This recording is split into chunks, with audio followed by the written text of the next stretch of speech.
రాజకీయం గురించి మీదకి ఏమన్నా అవదు రారా అవుద్ది లెగుతారా దిగురా దిగురా కింద దిగు అదే రే నీ కింద దిమ్మన్నా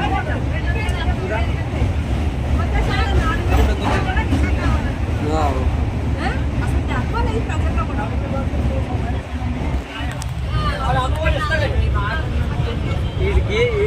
ఉన్న దగ్గర రాజకీయం అవుతున్నాడంటే మన నిద్ర పడుతుంది అందుకోసమే రాజకీయం మెత్తం దాస్తాను ఏంటంటే ఒక ఊర్లో ఉంది కాదు నలుగురు మనుషులు ఉంటారు ఒకరికైతే ఫీల్ అవుతుంది మళ్ళీ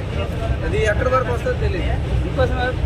మన ఇంట్లోనే ఆడుకో ఊర్లోనే ఆడుకో పర్వాలేదు బయట దగ్గరికి వచ్చేసరికి 4 ప్రదేశాలు ఉంటారు ఒకరిని నచ్చింది ఒకరిని నచ్చుతుంది ఎందుకు అది కామ్గా ఉంటే మంచిది